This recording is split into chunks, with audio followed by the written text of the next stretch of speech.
And we are here, WSIC. I got a little echo. Is that just me in my headset, or you got that? You got that? Yeah, I'm still getting a little echo in my headset. Oh, okay. I think we got that now. Okay, I'm ready. I'm ready to start this show now. Do you feel echo? Karen, do you feel echo in yours? I don't. Okay, so it's just me. Okay, I might get a headache, but we'll figure it out. Okay, let me start this over again. You are listening to WSIC. I am Joe Vagnone, and if it's Friday morning, your business matters. And I am here with a very special guest, actually two special guests. Karen has been on the show before. She is the founder of Bentley Consulting Group.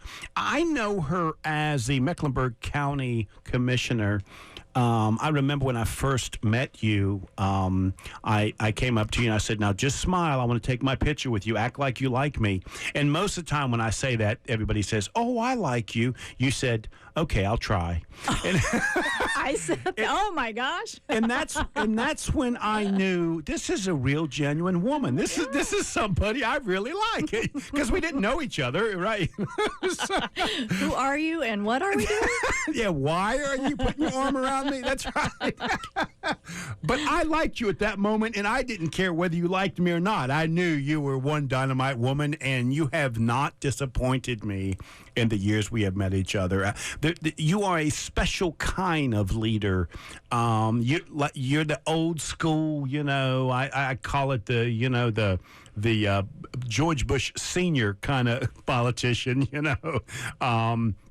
And you also have turned into a phenomenal businesswoman, putting together Bentley Consulting Group, and that's why I have you as my co-host for the entire month. Thank you so much. Absolutely. Thanks for the opportunity. Looking forward to it.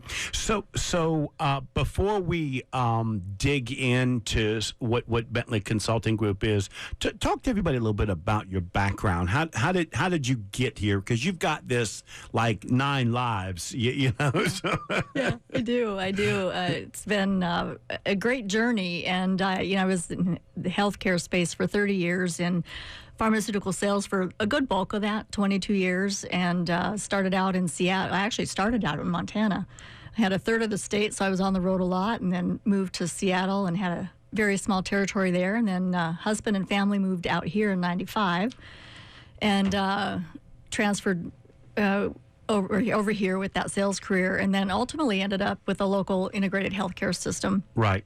Which ended up in an operational role in the Charlotte market, and then had an opportunity about 18 months ago, kind of at a crossroads. Had an opportunity to decide if I wanted to continue down that corporate path or take the opportunity to spread my wings and follow in family footsteps and kind of hang a shingle and create my next chapter, and that's what I did. Well, you and I kind of see each other from time to time at different networking functions, and when you came up to me and said, hey, I'm starting a new business, I was surprised, right? Mm-hmm. Because we don't know each other that well, and I see so many people trying and starting new businesses. In my mind's eye, I didn't see that for you because I saw you as this established woman already, right? Mm-hmm. So it reminded me we all like to reinvent ourselves from time to time. Right. So. Yeah. It brings a lot of energy and, just the next chapter. And,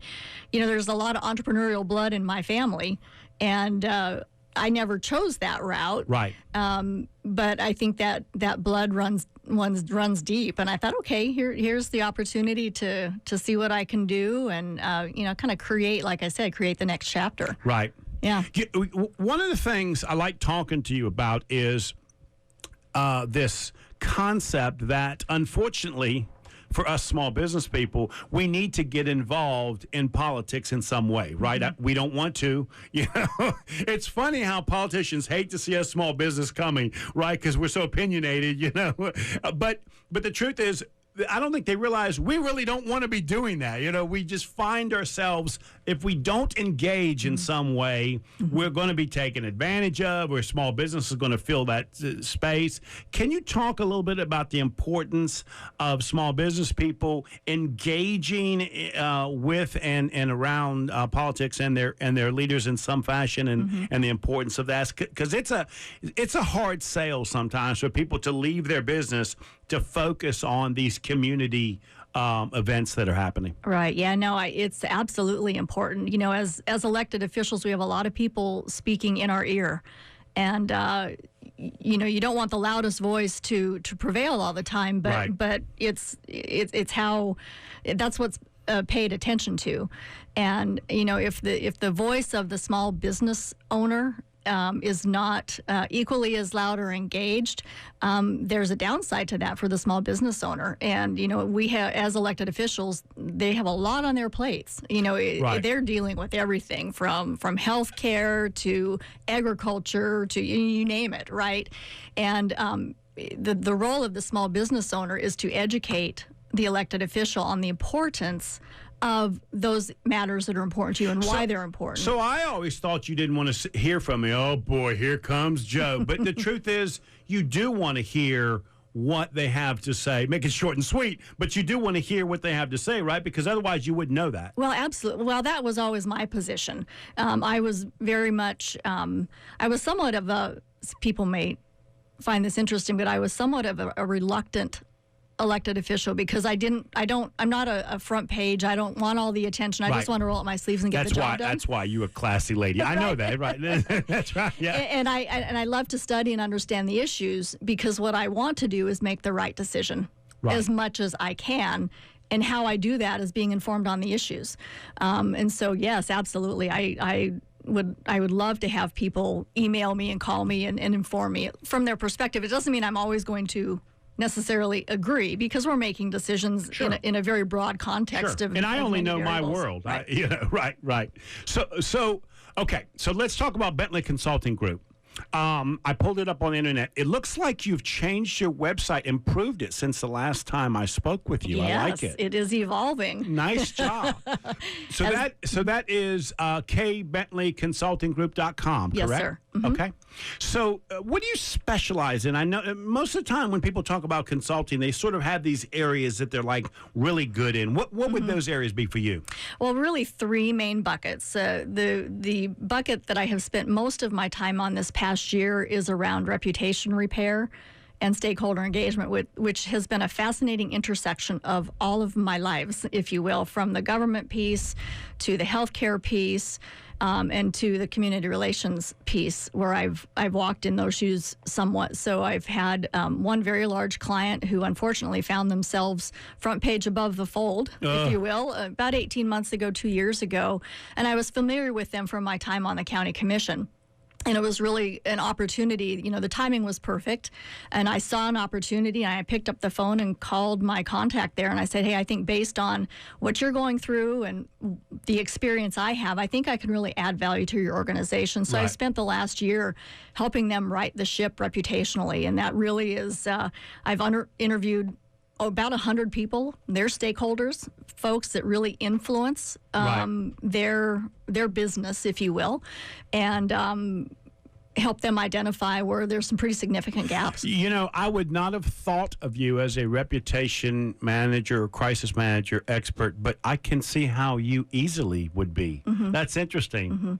Yeah. And so that's been, like I said, the biggest, where I've spent most of my time the last year. The second bucket is executive coaching, and I've enjoyed that.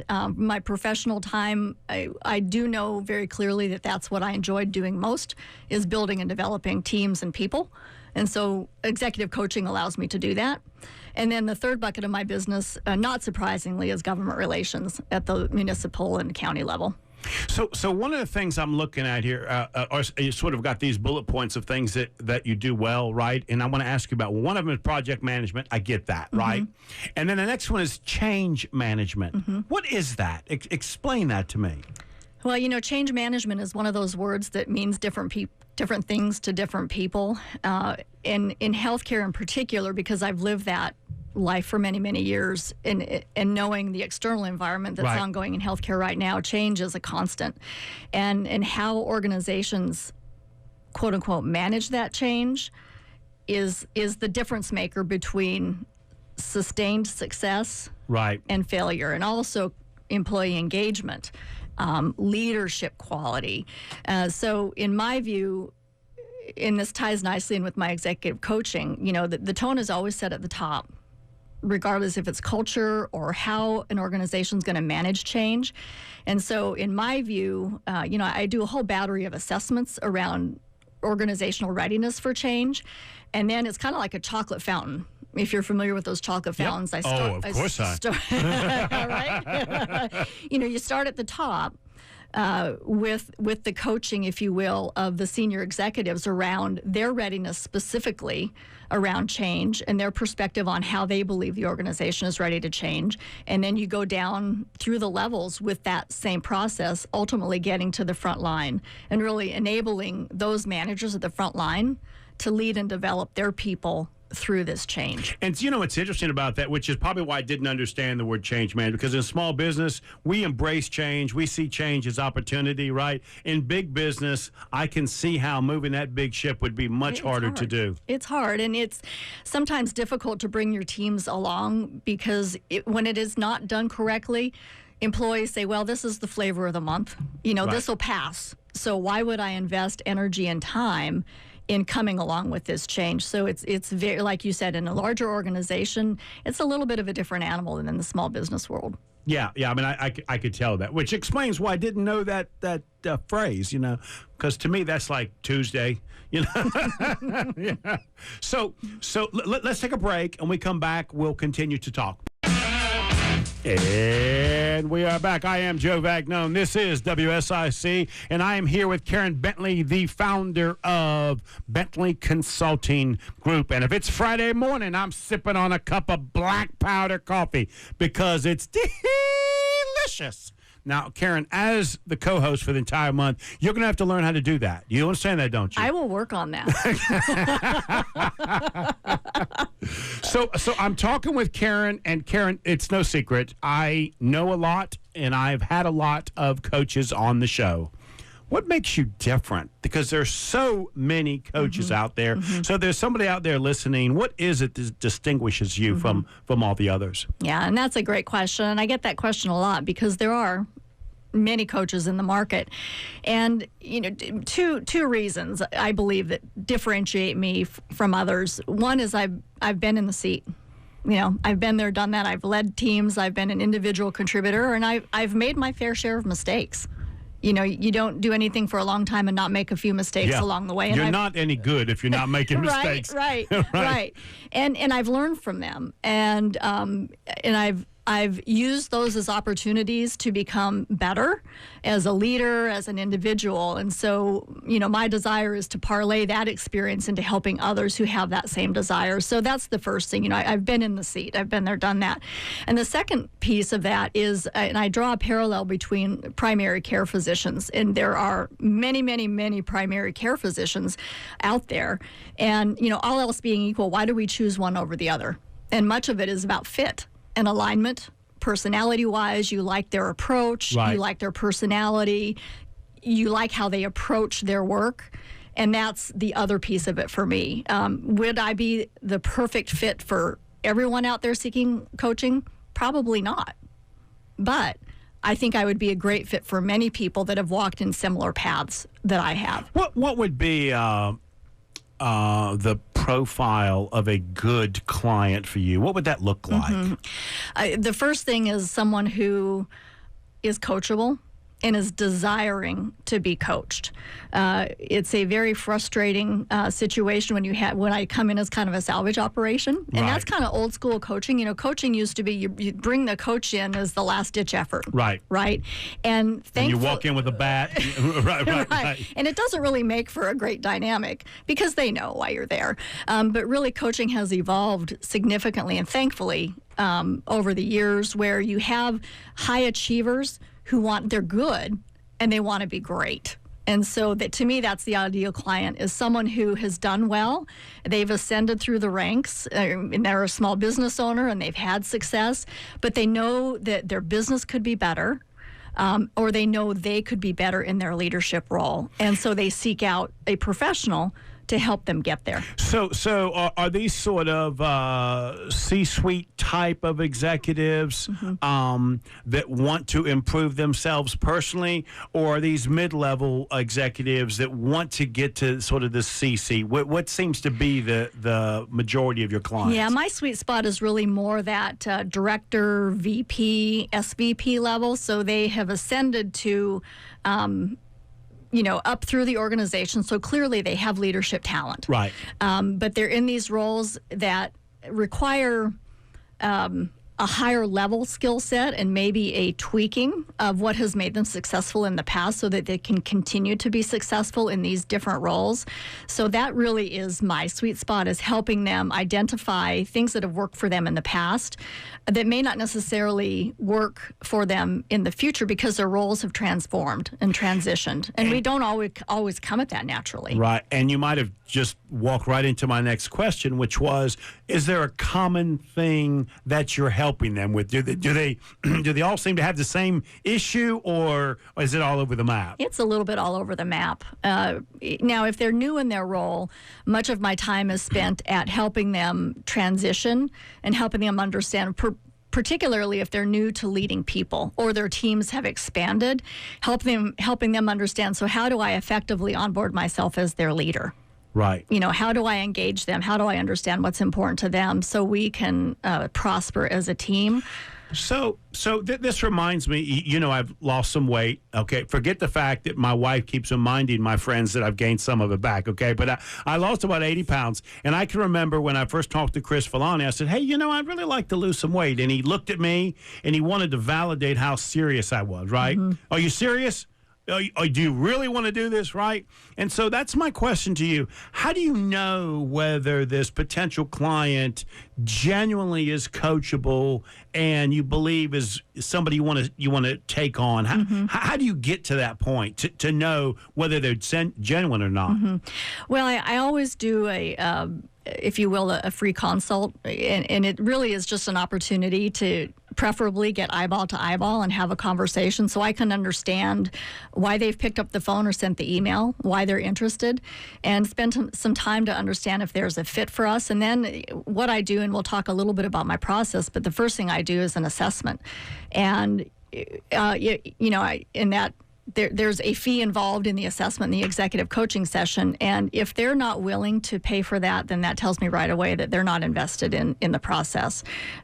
So that's one way to kind of decide if they're really engaged, because it is a commitment, not only with time, obviously financially as well, but you have to be willing to invest, because it is an investment, to invest in the proper tools to build the coaching foundation so you can build a really solid plan for that client to get them where they want to go. So I do want to talk about your process, but I'm curious. Do they come to you and say, I want to see, I want to be a C-suite guy? You know what I mean? I mean, do they come to you with a goal, or do they come to you with this big, broad, help me be a better leader? How do they come to you? What do they think they're coming to you for? I know that might change, right?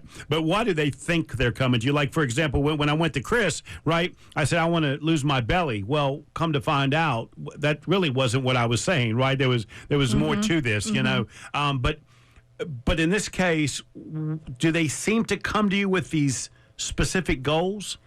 Generally, yes. But to your point, sometimes it's a little bit like peeling an onion. Right. And the reason they have come to you, or the reason they think they've come to you, sometimes there's a lot under that.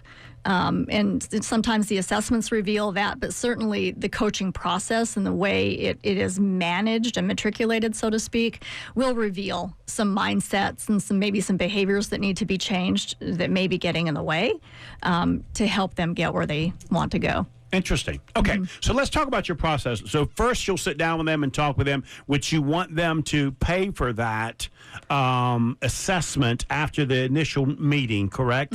That would be the first next step. And so this comprehensive assessment is your first test to see if they're even coachable.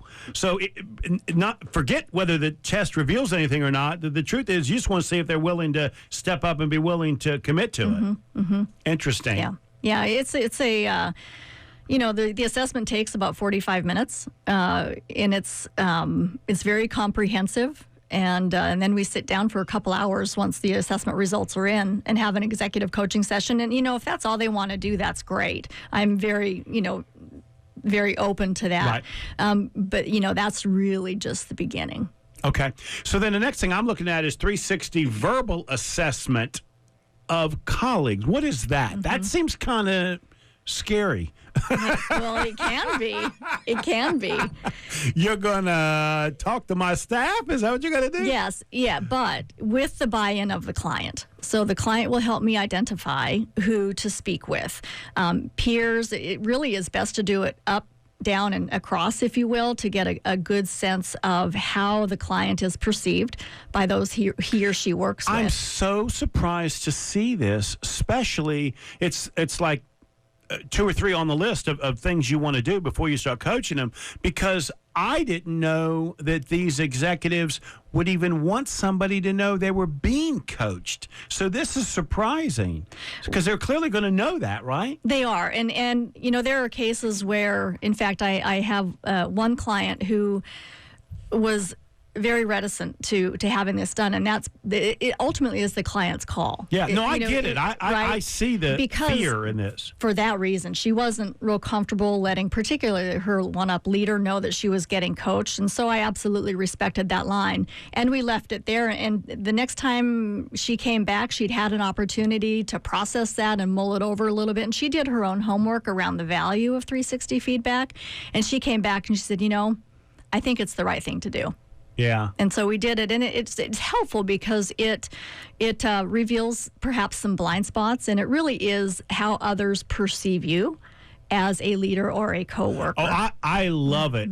And I'll be honest with you, I think it is a positive process for others around you to know that you're trying to create self-improvement for yourself. But I don't see people thinking that a lot, right? So when I saw that on there, I thought, that's really intriguing. That's interesting. Yeah. So you don't get a lot of pushback, but you get some. You get some, and I get that because it is nerve-wracking. Right. What are my friends and peers and leaders going to say about me, right?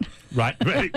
Well, not only that, but what are they going to think of me even engaging in this process? Right. But you're spot on when in the client I just described to you, when her team and her leader discovered that she was paying for this out of her pocket. Her company was not paying for this. So she was making the financial investment to do this.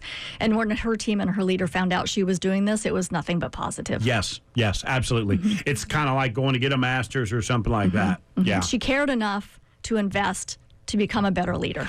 And what I've seen in some cases, they were afraid they didn't want their next supervisor to realize they were being coached because it became intimidating. They were afraid they think I want their job.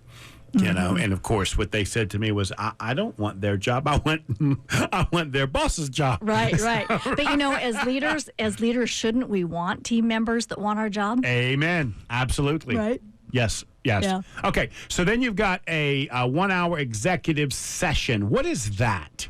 That is, and one usually turns into 1.5 or 2 hours. Right. That is the time that I spend with the client reviewing really everything line by line the assessment. And then at the end of that, it really is kind of the classic coaching question is, so what insights have you gleaned from this information, and then how do we move forward? And that's the platform from which we draw the coaching plan together. Right. And just the process up until now is so helpful.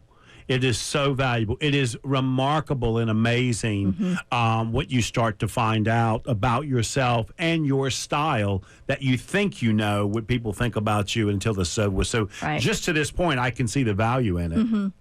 And so after you get to that point, then now is when you put together this sort of formal coaching plan. Okay, let's do this, this, and this. Right.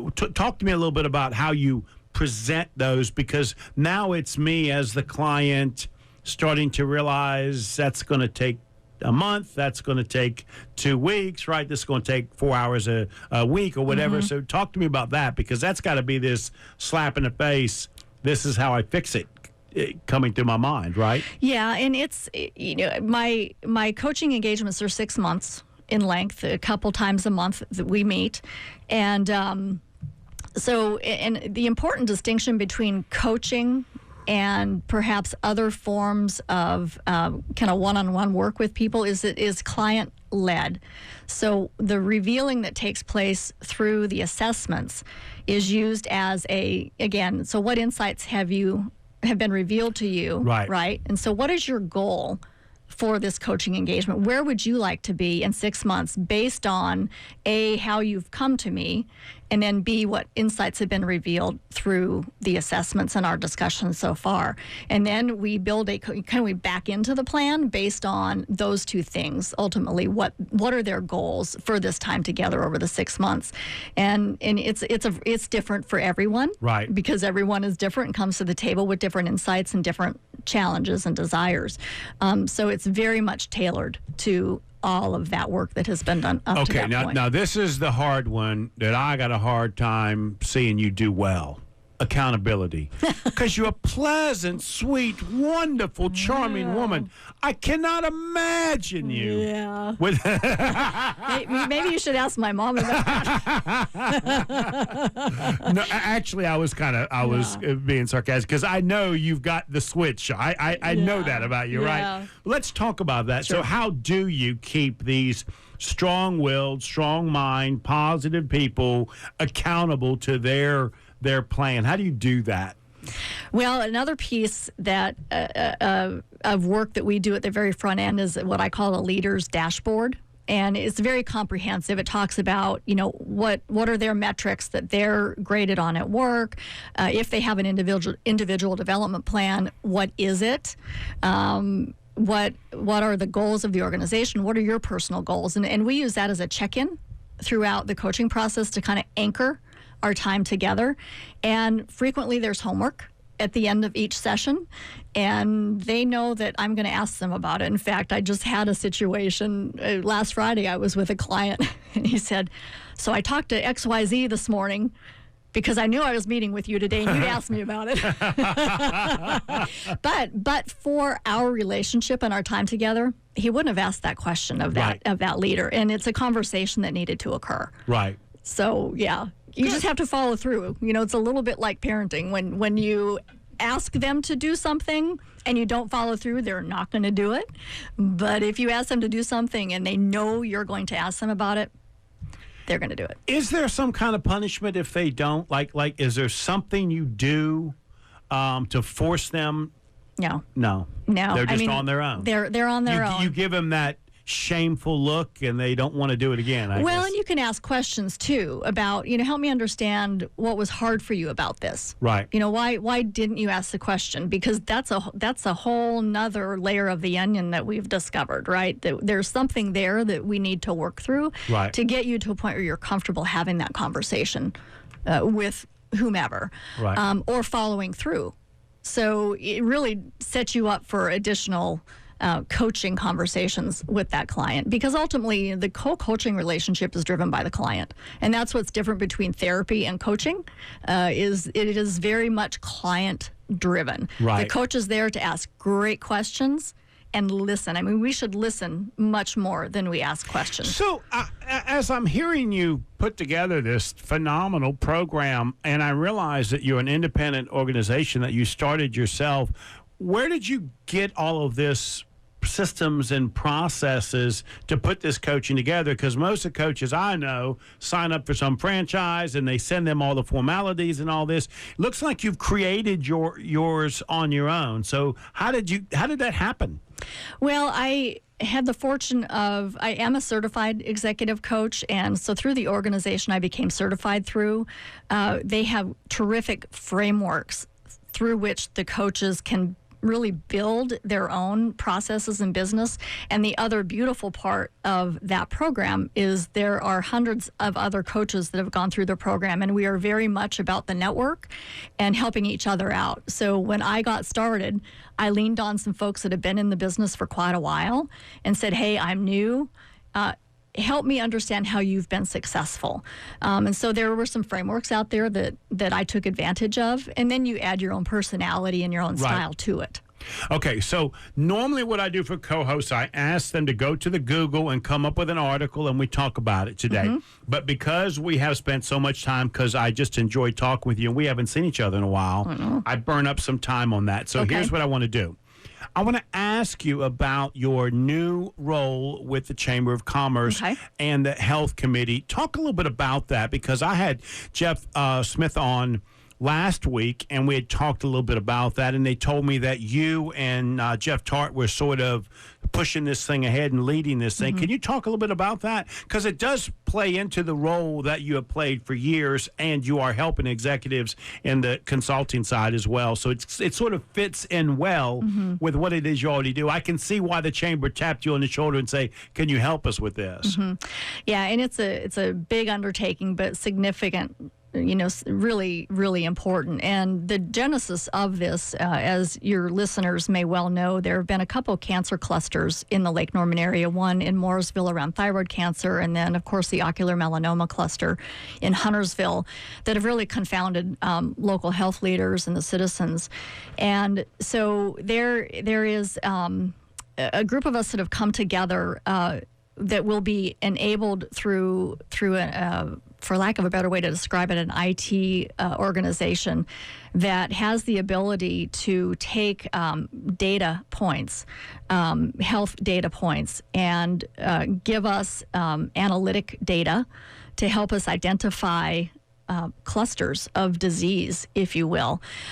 Ultimately, the ultimate goal of this group, this consortium, if you will, is to improve cancer survival rates. Specifically in the Lake Norman area, our vision is to scale this broadly, maybe even to a regional or super regional effort, to really help us, again, identify where those clusters are, apply local protocols, treatment protocols to those, with the ultimate goal, like I said earlier, of improving cancer survival rates. And for me as a small business guy and as a executive chamber board member for years, I love the idea of putting the committee together, because I can see so many other things coming from this committee when I've got all the healthcare providers, whether it's doctors and or hospitals and clinics and that sort of stuff, coming together. I can see a lot of things growing from this committee. Like I like to say, I think it's going to take a life of its own and move in a lot of different directions. I think so too. We all live in the Lake Norman area because we love the lifestyle of the Lake Norman area, and to me it just makes so much sense that we would have an invested business community that's very engaged in this whole healthcare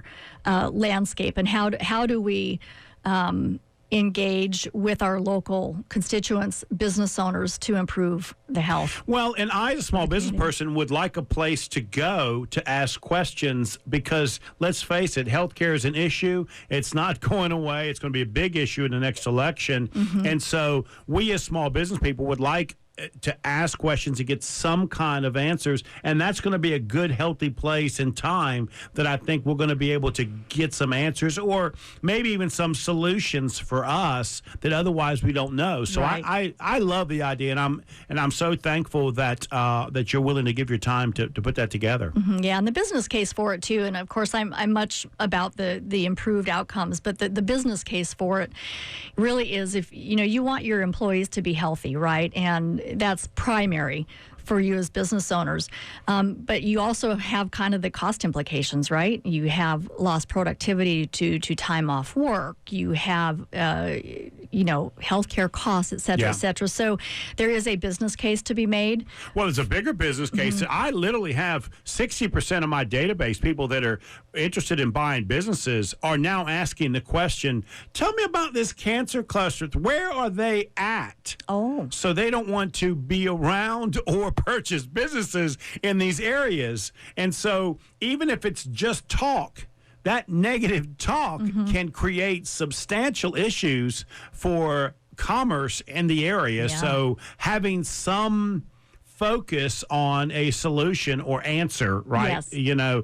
I think is very positive. So I can see a lot of reasons that this becomes a major issue. Yeah. Yeah. Well, what you have around the table is people who are really committed to it and really solutions focused. So there's a desire to make this happen. Yeah, and what I want people to hear is I'm going to use the word demagogue. I'm probably not using the right word, but this is not an I-77 issue, right? This is not tell me what you think, how you feel kind of thing. This is serious business, and I don't want you talking about it if you don't know about it, right? Because it affects a lot of lives and a lot of choices and a lot of decisions. We want real facts, and we want to know what we can do about it. Right. And I want to keep it at that professional level. And starting with this committee that you guys are putting together, I think is the right place to go. Yeah, I agree.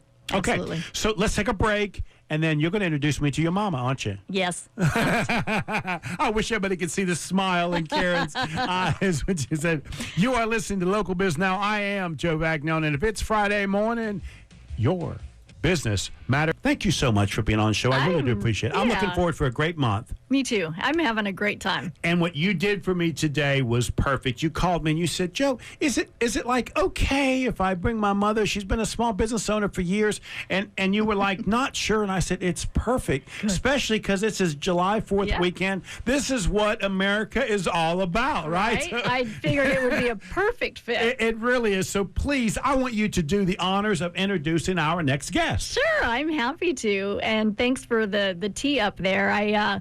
My mom, Marilyn Hudson, is out visiting from Montana, which is where I was born and raised. And, she, my grandfather, and I told you we'll talk a little bit more about the story, but, I mentioned earlier that I have entrepreneurial blood in me, and it is through my mom and through my grandfather. And I remember times growing up falling asleep between furniture rolls because that's really where we lived our lives a lot. I know that's where she felt like she lived her life working so hard. But she has just been such a great role model and inspiration to me, all that she's done with her business and, the wonderful life that's afforded me, certainly afforded her. And there's been a lot of hard work behind that. And, it really is the American dream. And we'll talk a little bit about how it all got started. And the legacy is so important for me. Yeah. And, she continued that legacy that my grandfather started. And I've just learned so much from their dedication and commitment. And I thought, what a perfect July 5th co-host to have if someone can tell us their story. And I hope we inspire some folks out there that are maybe thinking about starting a business or maybe taking over mom and dad's business. Right? Because that's not easy to do. That generational business is a hard thing to pass on. Right, yeah. Right, yeah. So I am really pleased that she's here and looking forward to her telling her story and like I said, hopefully inspiring some folks that are listening today who are small business owners, and I'm sure she'll have lots of wisdom to impart. So her name is Jennifer Hudson? Marilyn, I'm calling you Mama. That's fine with me. All of my North Carolina friends call me that because I'm old enough to be everybody's That's mother. right, yeah. I'm not her only child here.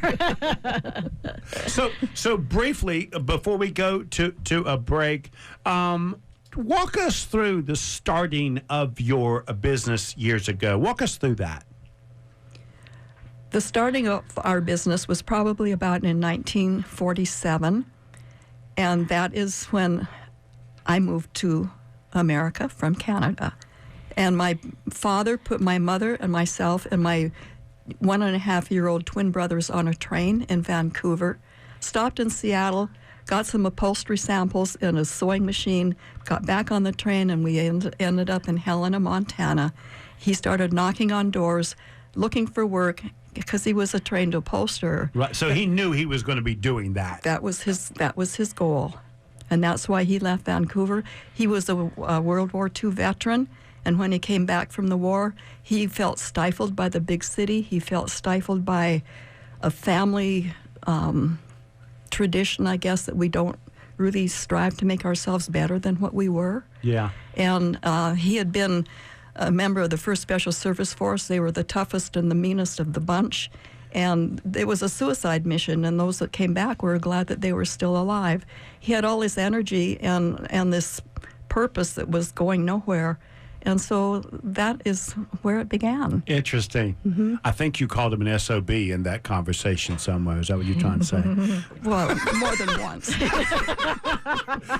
Let's take a break and let's talk some more. You are talking with Miss Hudson and Karen Bentley's mama. I'm calling her mama. That works. A 4th of July special. The American Dream started 1940. What was that? 47. 1947. Yep. You are listening to Local Biz Now. I am Joe Vagnone, and I am here with Karen Bentley, founder of Bentley Consulting Group. If it's Friday morning, your business matters. We'll be right back. And we are back. This is Local Biz Now, and I'm here with Karen Bentley of Bentley Consulting Group.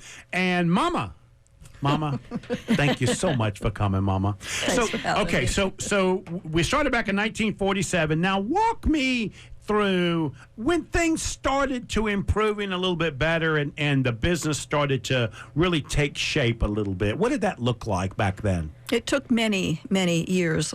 I don't know if my father even had a $5 bill in his pocket when we came. I remember I was in the first grade and he walked me to school because we didn't have a car. Right. So, I mean, we started at the very basic, very bottom. As time went on, they had the upholstery shop and then the gradual addition of carpet and drapery and then ultimately furniture. And we had a large furniture store in the end. And my father was probably in his late 50s when he couldn't use his hands anymore because of his arthritis and whatnot. So he couldn't upholster anymore. He was losing his trade. And he also didn't have enough money to retire. So I would love to hear more of this story. Unfortunately, your daughter took up all the time. Thank you, Karen. We got to go. Ladies, thank you so much for this. We got to get Mama back and fill in all those details. Yep. You are listening to Local Biz Now. I am Joe Vagnone, and I'm here with Karen Bentley. She'll be with me for the entire month. If it's Friday morning, your business matters.